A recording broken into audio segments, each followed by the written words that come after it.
Estimados amigos, Línea Política es una producción de la Coordinadora Republicana y se transmite por el canal CRTV de YouTube, asimismo por VES TV de VES Cable y el canal VHTV de Cable Más.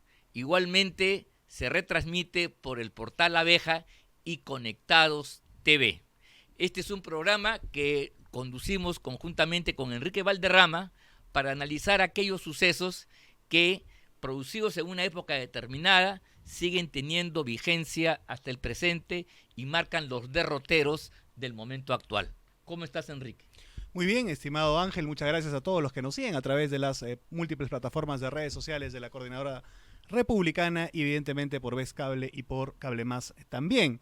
El día de hoy vamos a tocar un tema fundamental que evidentemente divide a la opinión especializada de acuerdo a su sesgo ideológico, porque vamos a ver eventos que, si bien son similares, son tratados de manera distinta. Y hablo concretamente de un punto sobre el cual ha habido mucha posverdad, ha habido mucha narrativa interesada, y son las sucesiones constitucionales desde nuestro punto de vista ocurridas en noviembre del año 2020.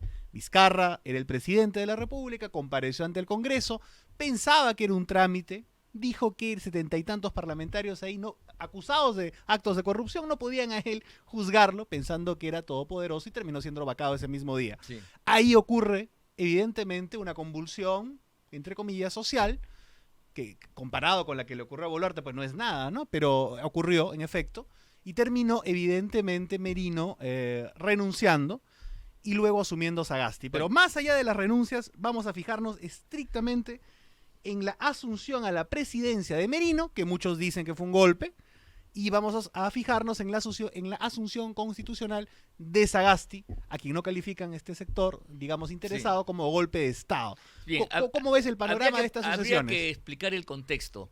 Estábamos llegando ya a los 2 años casi de gobierno de Vizcarra, que, como ustedes saben, había asumido luego de meterle la puñalada por la espalda a Kuczynski con apoyo de las fuerzas mayoritarias en el Congreso, a las cuales después, traicionándolas sin ningún tipo de escrúpulo, termina cerrando el Congreso y imponiendo él un régimen autocrático. Se ve obligado a convocar un Congreso que al comienzo consideró inofensivo. Pero poco a poco empezó a salir a luz un conjunto de denuncias que ponían en evidencia la verdad del régimen. Y resulta que el señor Vizcarra, de tiempo atrás, cuando se desempeñaba como presidente del gobierno regional de Moquegua, ya había cometido graves actos de corrupción y por eso había procesos instaurados. Uno de ellos, vinculados al Club de la Construcción, con un expediente bastante avanzado por el fiscal Félix Atoche del grupo de la Fiscalía Anticorrupción, llega a verificar de que el señor Vizcarra había recibido más de 1 millón de soles por extorsiones que había cometido contra diversas compañías en los procesos de licitación para llevar adelante la obra del hospital en Moquegua. Esta información está suficientemente documentada. La prensa, especialmente el diario El Comercio, tuvo acceso al expediente y entonces se pudo descubrir que el acto de corrupción estaba perfectamente delineado. Habían no uno, sino varios colaboradores eficaces, empresarios que decían y reconocían haber sido extorsionados, reconocieron haber dado en distintas armadas más de 1 millón de soles, se especificó la ruta del dinero, se estableció los choferes, las personas que habían sacado la plata, las armadas correspondientes, inclusive un exministro de la época de Kuczynski, compadre de Vizcarra, dijo que en su casa, el ministro Hernández de Agricultura, dijo que en su casa se había producido la última entrega, cuando ya Vizcarra era presidente de la República, luego de reemplazar a Kuczynski. Esto era tan evidente que el Congreso de la República se vio obligado a llevar adelante una investigación para ver si procedía la vacancia o no por incapacidad moral. Los hechos eran contundentes, ¿recuerdas tú?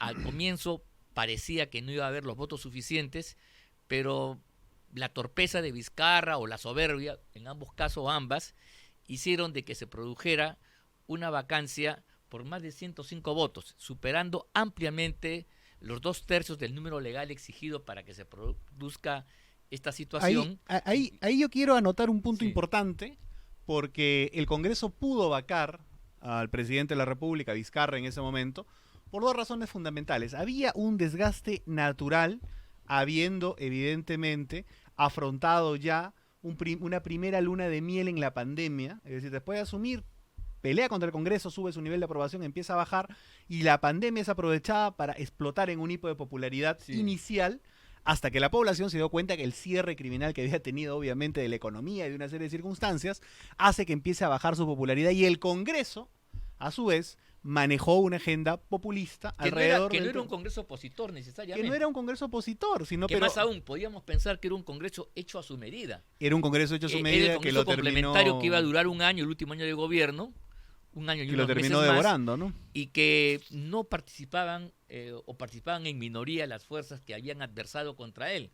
No estaba presente el APRA, por ejemplo, la representación del fujimorismo era diminuta, ¿no? Acción Popular era la Pero- fuerza más importante, la de Acuña era la que tenía la segunda Estuvo también preponderancia. el FREPAP, hubo Entonces una... no había, digamos, no era un Congreso enemigo, No. como se podía decir que había sido el Congreso Y anterior. Vizcarra, además por la inexperiencia, Vizcarra pensaba que podía instrumentalizar a estos parlamentarios, dados una experiencia, acuérdate del tema tan repetido de la no reelección, que no aplicó para esa elección, pero que obviamente después del cierre del Congreso, muy pocos parlamentarios fueron pues reelectos, me parece que solamente fue Costa y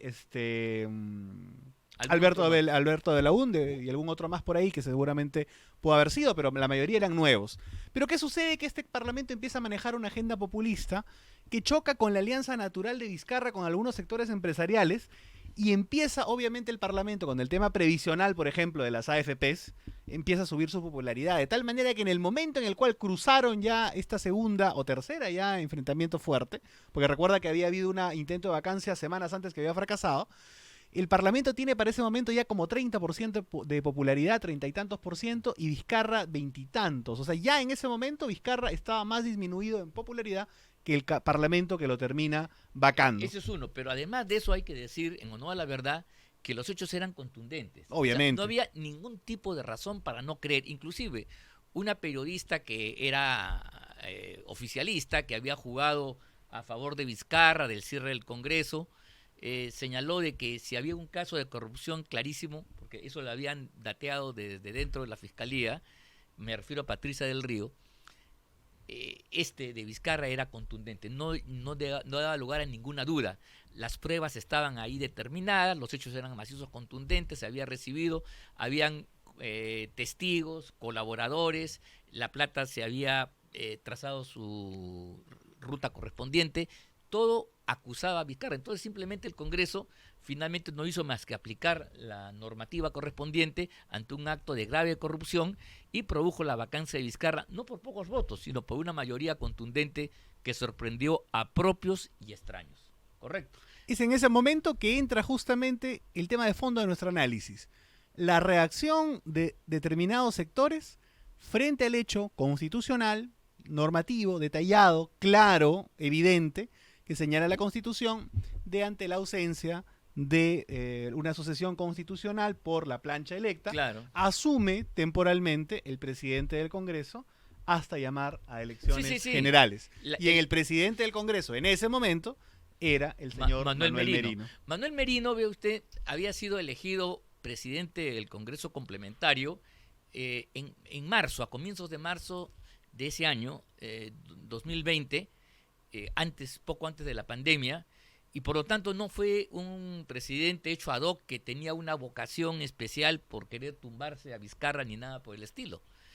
Fueron las circunstancias las que al no existir una vicepresidenta, toda vez que Mercedes Arauz había renunciado al cargo, le correspondía ante la vacancia de Vizcarra asumir al presidente del Congreso, a Manuel Merino, el mandato, porque así lo decía la Constitución del Estado. Sin embargo, la prensa, el caviaraje y el gobierno, que todavía, digamos, tenía una fuerte conducción vizcarrista, generaron de inmediato una narrativa que logró aglutinar a un importante sector de la población de rechazo y llamó a esta sucesión constitucional una maniobra de usurpación. Dijo que era un golpe de Estado y que por lo tanto el gobierno de Merino y de Antero Flores, que fue nombrado como primer ministro, no era representativo, no era legítimo. Y la verdad es que eso no resiste tampoco el menor análisis, porque uno podrá discrepar, podrá estar a favor o en contra, podrá considerar que la vacancia era prematura, que ya no tenía sentido porque estaban cerca las elecciones, entendido eso. Sin embargo, la decisión contundente del Congreso de la República, mayoritariamente superando el número formal de votos necesarios para la vacancia, hacía de la vacancia un hecho inobjetable. Y así lo dijo después el Tribunal Constitucional cuando fue consultado y santificó, propiamente dicho, esta acción del Congreso de la República. Incluso algunos activistas del despliegue social, que fundamentalmente juvenil, que se llevó a cabo en respuesta frente a la asunción de Merino, uno de ellos en señal abierta prácticamente, declaró que había sido un error pensar o afirmar que había sido un golpe de Estado, pero que evidentemente no estaban de acuerdo. Creo que hay que señalar, primero con contundencia, para entrar a un análisis más profundo ya luego de la pausa comercial, que evidentemente fue una sucesión constitucional, que fue un gobierno débil, que fue un gobierno que pudo haberse estructurado mejor, que cometió muchísimos errores, pero que evidentemente en la perspectiva de la historia no se le puede llamar a la caída de Vizcarra con 105 votos del Parlamento de la República y la asunción del presidente del Congreso de ese momento, de ninguna manera un golpe de Estado. El golpe de Estado fue el que vino después, y eso hay que decirlo con todas sus letras. No sé si estamos dentro del tiempo todavía correspondiente, pero yo creo que hay que manifestar lo siguiente, que el gobierno de Merino, del punto de vista del procedimiento constitucional, es impecable.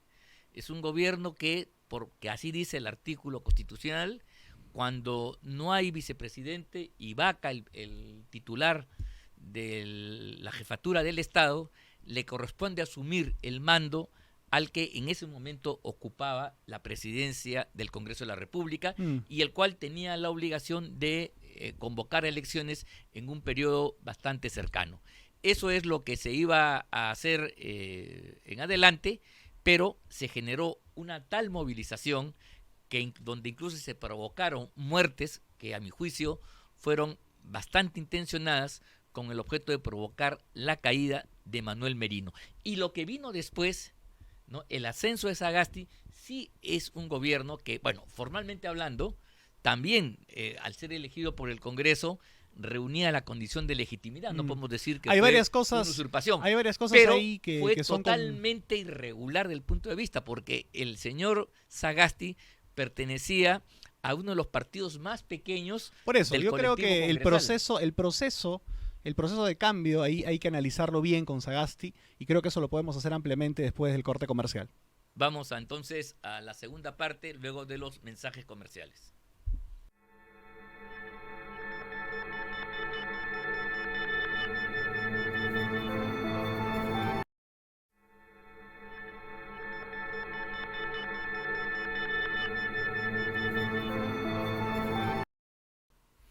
Muchas gracias, estimados amigos y amigas que nos siguen en Línea Política en todas las plataformas de redes sociales de la Coordinadora Republicana, además de Conectados Televisión, en Vez Cable y en VH Televisión también. Estamos aquí como cada semana junto a Ángel Delgado analizando temas de fondo más allá de la coyuntura, y el día de hoy hemos elegido las sucesiones constitucionales de noviembre del 2020, alguna de ellas, la de Merino, llamado por un sector activista de la izquierda marxista un golpe de Estado. Y hemos hablado en el primer bloque respecto a la inconveniencia y a lo poco idóneo que calza el concepto justamente de golpe de Estado, pero fue una sucesión constitucional.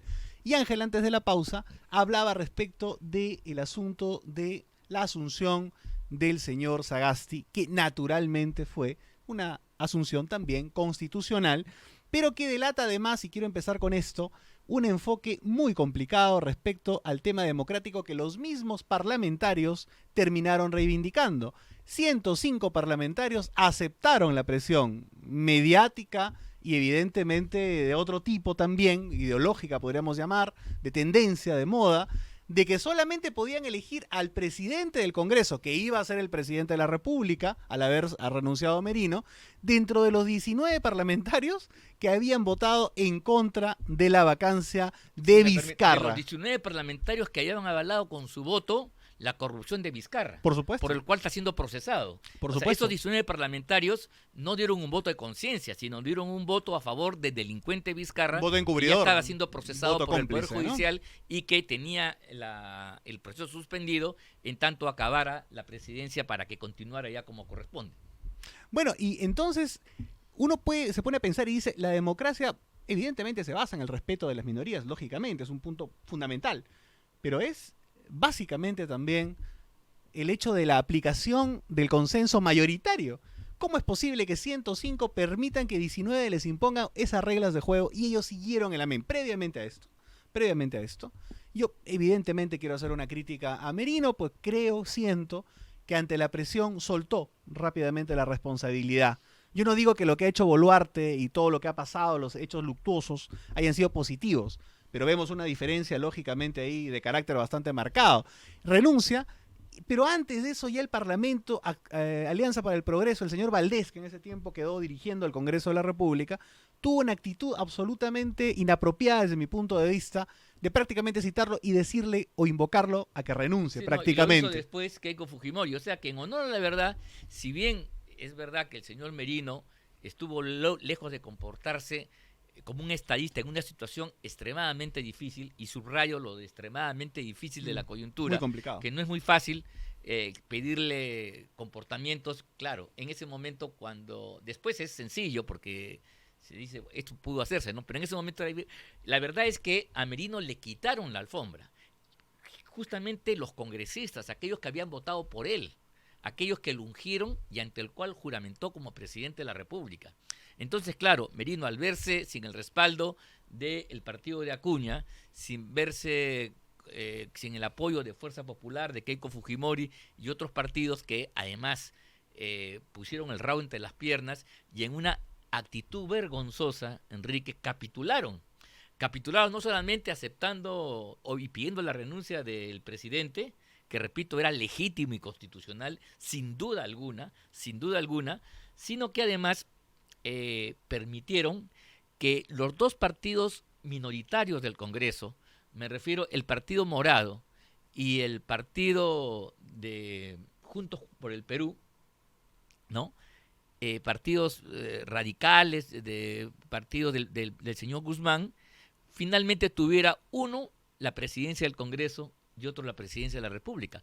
O sea, fue una abdicación tan cobarde del Congreso del año 20 que terminó entregándole el poder a las minorías. Si el Perú no se descarriló en ese momento fue porque hubo circunstancias, estábamos saliendo de la pandemia, en fin, no hubo, pero digamos, la consecuencia de ese proceso, Enrique, sí fue catastrófico. Totalmente. Porque las elecciones que se hicieron con un gobierno que quería impedir el triunfo de lo que ellos llamaban la derecha o el fujimorismo, acuérdate tú, terminó favoreciendo la candidatura de Pedro Castillo. Un Tanto gobierno así que Sagasti facilita al secretario de condiciones Castillo para poder condiciones para que pueda ser secretario de la presidencia sobre, de la República. Sobre Sagasti, me refiero al señor Pacheco, ¿no? Sí, sobre Sagasti, un gobierno débil, un gobierno mediocre, un gobierno que evidentemente mejoró la catástrofe sanitaria de Vizcarra en cuanto a las vacunas, porque por lo menos pudo ver el tema de las vacunas, pero en todo lo demás absolutamente mediocre y evidentemente uno de los que más lesionó la institucionalidad de la Policía Nacional, por ejemplo. Creo que es una cosa que hay que marcar. El gobierno de Sagasti estuvo marcado por un ataque sistemático desde el inicio a la Policía Nacional, en un acto de injusticia mayor frente a lo cual los partidos que se dicen partidos de derecha, que se supone que defienden a las fuerzas del orden, a la policía, no dijeron absolutamente nada del maltrato que sufrió la policía durante el gobierno de Sagasti. Permitieron que se sistemáticamente el alto mando, 18 generales, algunos de ellos muy reconocidos y capacitados por su eficiencia profesional, por haberse destacado en acción, haber capturado delincuentes. Muchos de ellos fueron puestos a disposición para poner a un oficial general que tenía el puesto 18 justamente, o 19, perdón, por lo cual se obligó a pasar al retiro a los 18 restantes. La ley orgánica de la policía, Enrique, dice que el presidente de la República es el que designa al comandante general de este cuerpo, del cuerpo policial, pero tiene que hacerlo en el marco de una terna. Dentro de los 3 primeros en orden de mérito. 1, 2 y 3. Entonces podía escoger al primero, al segundo o al tercero, pero no al número 18 o 19. Y eso fue lo que se hizo. Y eso creo yo que hasta el día de hoy ha marcado a la Policía Nacional y la ha debilitado en su tarea de defendernos frente a la delincuencia y frente también a la subversión. Por lo tanto, queridos amigos, sepan que si la policía ha pasado una crisis que ha ahondado el tema de la inseguridad ciudadana, es responsabilidad también del señor Sagasti, por cierto. Además, con una propaganda absolutamente impropia. Recuerda tú cuando hablaba y decía, no es justo que los ricos se vacunen primero. Las cosas que sembró Sagasti, lamentablemente, terminan siendo cosechadas por el advenimiento de la elección de Pedro Castillo, eso hay que decirlo. Pero para no perder el hilo del programa, se tiene que decir que hubo un caos, un desbande, la traición de parte de los sectores pues democráticos al propio Merino. Yo hubiera hecho seguramente las cosas desde una posición de asesor, por ejemplo, del señor Merino, diferente, en el sentido de que debió haber armado un gobierno parlamentario, claramente y públicamente haberlo dicho de esa manera. Era el momento de resistir, pues. De decir, bueno, pues asumo, pero asumimos todos acá. Sí, claro. Gobierno parlamentario, porque transición era un gobierno elecciones. de transición corta, porque tenía que solamente duraba para las elecciones que ya estaban convocadas, ni siquiera tenía que convocar. Sin embargo, los otros le dijeron no, sí, él terminó haciendo otra cosa y le terminaron retirando todo el apoyo. Pero cuando pasa este desorden, hay incluso la posibilidad de que Nuevo Perú termine teniendo la presidencia de la República. Recuerda tú que fueron incluso una votación con Rocío Silva de candidato. Sí, Rocío Silva de Esteban, que era una antiminera famosa, amante del señor que denominado Curarana. No llegó a los votos. Era la candidata de todo este bloque de 19 aventureros y procoimeros, porque apoyaron a Vizcarra, iban a proponerla como presidente de la República. O sea, la izquierda comunista, sin saber leer ni escribir, iba a gobernar este país por lo menos durante unos meses, el mes de transición. Y curiosamente hay que decir algo más. Miren ustedes, hablando de lo constitucional de ambos procesos y cuán enfrentados estuvieron estas narrativas por responsabilidad de la izquierda marxista, que se organiza más a través de ONGs que de partidos políticos. Y es que el Partido Morado fue uno de los que impulsaba la posibilidad de que Rocío Silva fuera la presidente, porque ellos no querían asumir porque pensaban que podían ganar las elecciones. Y tanto fue su complicidad con el régimen anterior, cuando gritaron ellos golpe de Estado frente a la vacancia constitucional y la asunción constitucional de Merino, que incluso publicaron un planteamiento absolutamente indigno, recordarás tú, sí, firmado por el Partido Morado, por la bancada del Partido Morado, donde pedían que Vizcarra regrese. No, si ese es el plan era reponer. Por eso muchos pensamos de que esto de la renuncia provocada había sido una trampa que había tendido Vizcarra para poder regresar con una mayor legitimación, autoridad y poder entonces instaurar su propia dictadura, que yo creo que eso es una cosa, es una carta que no se puede descartar. Claro, nunca lo sabremos finalmente, es una hipótesis, pero estuvo cerca. Porque en el camino trastabillaron. Porque Castillo en el camino fue un sucesor digno de un Vizcarra que ya habría creado las condiciones para destruir la República y arruinar la democracia. En el páramo de destrucción, en ese incendio provocado en las instituciones políticas, el castillismo encontró el fuego para poder avanzar refulgentemente. Yo quisiera decir que el mayor daño a la institucionalidad democrática que se le hizo al país se lo hizo Vizcarra. Castillo apareció para dar el puntillazo final. Claro. Afortunadamente no lo logró, pero él es consecuencia de lo que sembró el vizcarrismo, de lo que sembró el Partido Morado, Guzmán y el señor Sagasti, que hoy día incluso dice que el gobierno de Castillo es mejor que el de Boluarte, obviando el golpe de Estado. Pero lo que hay que arribar aquí como conclusión es, más allá de los gustos políticos, las preferencias, el tema conceptual, ideológico, fue bien vacado Vizcarra, asumió constitucionalmente Merino, hubo un boicot contra su gobierno constitucional, asumió el señor Sagasti, nos guste o no, fue también una asunción constitucional. El basamento por el cual llamar presidente constitucional, digamos, a Sagasti, es exactamente el mismo que el que Merino. Por lo tanto, ambos procesos fueron de acuerdo a la Constitución y esa es la narrativa que debe quedar clara. Y completo diciendo que lo mismo, aunque no nos guste, la señora Boluarte responde a la misma lógica. Exactamente igual. La señora Boluarte, ¿por qué es presidente de la República? Porque era vicepresidente y porque la Constitución, que es la que establece la regla del juego, dice que cuando no hay presidente de la República, asume el vicepresidente. Y si no hay vicepresidentes, el presidente del Congreso. Más claro el agua. Pero eso es algo que ha sido tergiversado groseramente por la narrativa izquierdista para sacar adelante una posición que llevaba a la destrucción de las instituciones y de la propia República Peruana. Muchas gracias, estimados amigos, por haber seguido esta nueva emisión de Línea Política, una producción de la Coordinadora Republicana, a quien pedimos seguir en todas sus redes a través de su canal de YouTube CRTV. Este programa también se ha emitido por VES TV de VES Cable y por VHTV de Cable Más, por el portal La Abeja, y por Conectados Televisión. Con nosotros será hasta la siguiente semana analizando un nuevo tema más allá de la coyuntura. Muchas gracias, Ángel. Muchas gracias y buenas noches.